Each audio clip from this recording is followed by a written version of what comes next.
जैन मुली निलेशचंद्र यांचं पुन्हा एकदा वादग्रस्त वक्तव्य आहे। तसंच गांधी हत्येचं मुनींनी समर्थन केल्याचं समजतंय। गोडसेने छातीत गोळी घातली नसती तर आज हिंदू समाज कलमा पढत असता असं वक्तव्य त्यांनी केलंय। भिवंडीतल्या एका सभेमध्ये जैन मुनी निलेशचंद्र यांनी हे वक्तव्य केलंय।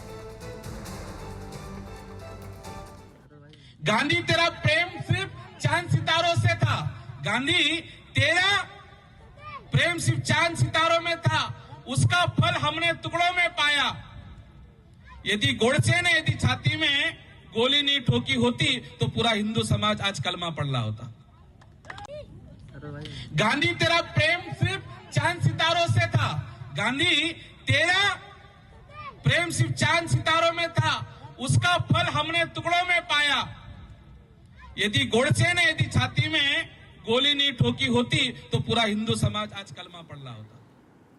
आपण पाहतोय जैन मुली निलेशचंद्र यांचं हे वादग्रस्त विधान महात्मा गांधींच्या संदर्भात। तर जर गोडसेंनी मारलं नसतं महात्मा गांधींना तर आज हिंदू समाज हा कलमा पढत असता असं खळबळजनक वक्तव्य निलेशचंद्र यांनी केलेलं आहे। जैन मुनींचं हे वक्तव्य आहे आणि या वक्तव्यामुळे आता आणखी वाद निर्माण होण्याची चिन्ह आहेत। आता या संदर्भात इतर राजकीय प्रतिक्रिया काय उमटतात याकडे सुद्धा लक्ष राहीलच। मात्र जैन मुली निलेशचंद्र यांनी अत्यंत वादग्रस्त विधान केलेलं आहे। गोडसेने छातीत गोळी घातली नसती तर कदाचित आज समस्त हिंदू समाज हा कलमा पढत असता असं खळबळजनक वक्तव्य जैन मुनी यांनी एका कार्यक्रमाच्या दरम्यान केलेलं आहे। जैन मुली निलेशचंद्र यांनी पुन्हा एकदा हे वादग्रस्त वक्तव्य केलेलं आहे। गांधी हत्येचं जैन मुनी यांनी आपल्या वक्तव्याद्वारे समर्थन करण्याचा प्रयत्न केलेला आहे। गोडसेने जर छातीत गोळी घातली नसती तर आज हिंदू समाज कलमा पढत असता असं ते म्हणाले। गांधी तेरा प्रेम सिर्फ चांद सितारों से था। गांधी तेरा प्रेम सिर्फ चांद सितारों में था, उसका फल हमने टुकड़ों में पाया। यदि गोडसे ने यदि छाती में गोली नहीं ठोकी होती तो पूरा हिंदू समाज आज कलमा पढ़ रहा होता। गांधी तेरा प्रेम सिर्फ चांद सितारों से था। गांधी तेरा प्रेम सिर्फ चांद सितारों में था, उसका फल हमने टुकड़ों में पाया। यदि गोडसे ने यदि छाती में गोली नहीं ठोकी होती तो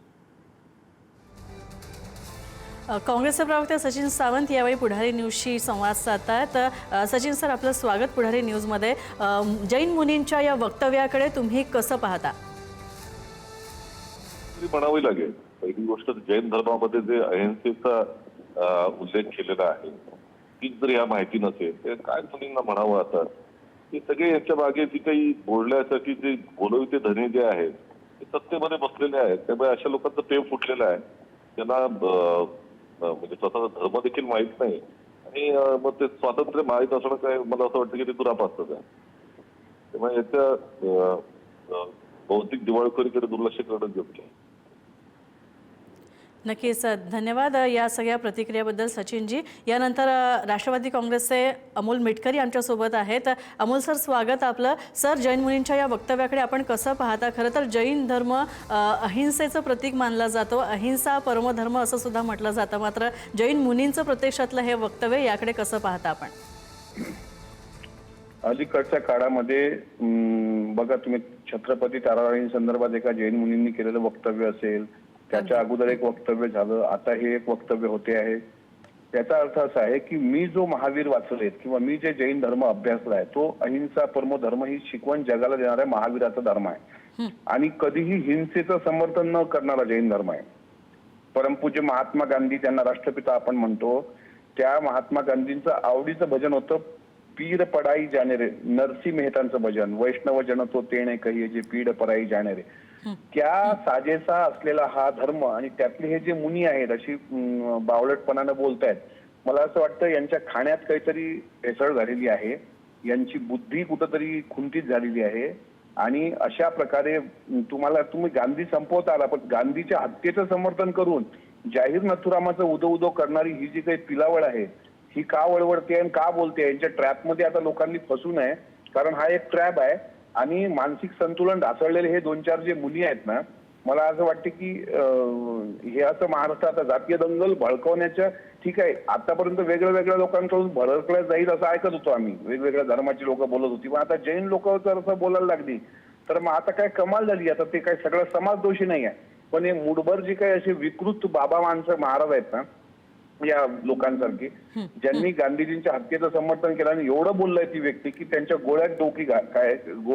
डोक्यात गोळी घालायला पाहिजे होती. आणि तुम्हाला काही लाज शरम आहे की नाही? तुम्ही कोण्या अर्थानं तुम्हाला मुनी म्हणायचं? म्हणजे ही लोक यांनी अक्कलशून्य लोक आहेत. अशा पद्धतीनं भडकाऊ भाषण देऊन त्यांना जातीय दंगली भडकवायच्या आहेत महाराष्ट्रामध्ये, आणि अशा पद्धतीनं यांचे टाळके ठिकाणावर आणण्याकरता मला असं वाटतं की आता तरुणांनी एक मोहीम हाती घेतली पाहिजे. असं जर कोणी बोलत असेल ना तर त्याला तसंच चोपलं पाहिजे, कारण ही त्याच्याशिवाय म्हणजे यांना हे टाळावर येणार नाही. हे जास्त मात आला, यांना मारल्यासारखे झालेत सगळे. धन्यवाद अमोलजी आमच्याशी महाराष्ट्र कबूल नाही बोलल्याबद्दल. घेणार. नक्कीच धन्यवाद आपल्या प्रतिक्रियेबद्दल. तर आपण पाहतोय जैन मुनींच्या या वक्तव्यावर आता आणखी प्रतिक्रिया उमटण्याची शक्यता.